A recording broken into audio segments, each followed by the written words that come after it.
Quelques maisons seront mises à la disposition des agents de sécurité, de santé et des enseignants afin de garantir l'ordre public dans ce site.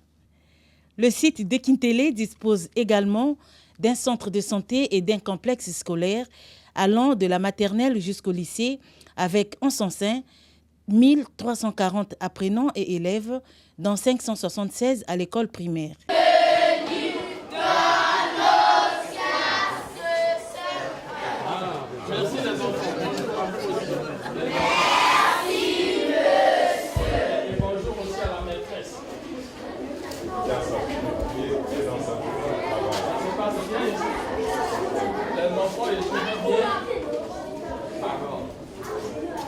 Vous étudiez bien, vous aimez l'école aussi? Oui. Il faut continuer à étudier et aimer l'école. Content d'avoir un complexe scolaire dans l'enceinte du site, les élèves pensent qu'ils prennent les cours dans des conditions adéquates et tout s'y passe bien. Je m'appelle Jérémy. Et vous êtes élève en quelle classe ici? CM2. Élève au CM2. Comment se passent les cours ici? Ça se passe très bien. Vous êtes sinistré? Oui. Vous êtes ici depuis quand? Je me rappelle plus. Tu ne te rappelles plus? Alors, comment vous êtes ici? Comment se passe l'ambiance ici? Et comment vous, les familles sinistrées, vous vivez dans ce site? On vit bien. Vous faites partie des familles sinistrées? Oui. Et vous êtes ici depuis quand? Depuis une année. Depuis une année déjà. Vous êtes élève en quelle classe? En seconde série A. Comment se passe la vie ici à Kintélé?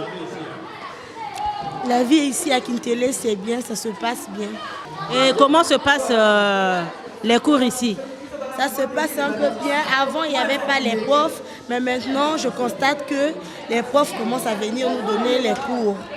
C'est pour cela que je remercie tous les enseignants qui viennent nous enseigner ici.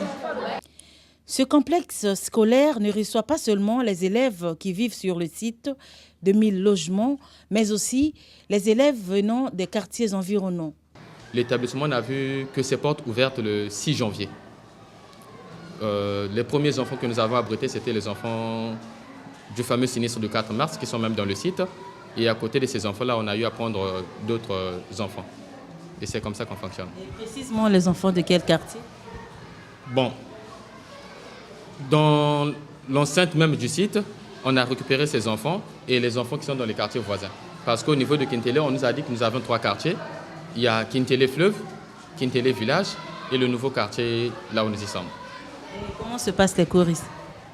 Les cours se passent trop bien même, malgré le déficit constaté du côté du personnel enseignant. Et d'abord, il est criard sur toute l'étendue, mais sinon, à parler des cours, ça se passe très bien. Toute une vie se développe ici.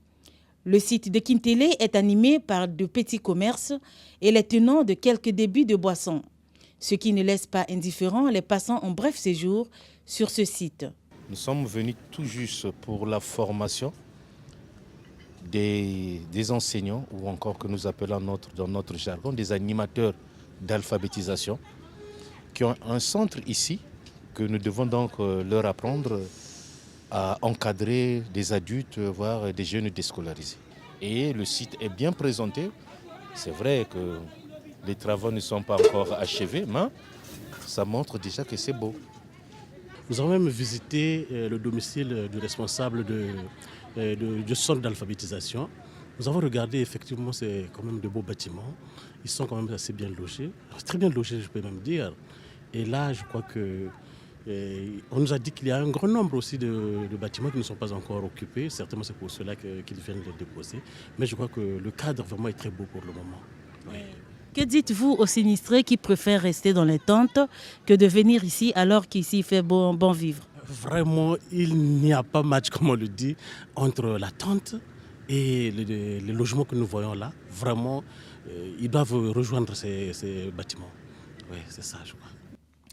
Réalisé par la société israélienne AB Construction, le projet de construction de 1000 logements intègre la construction de 2 centres commerciaux, d'un dispensaire, d'un poste de sécurité, des aires de jeu et d'une station d'épuration des eaux usées.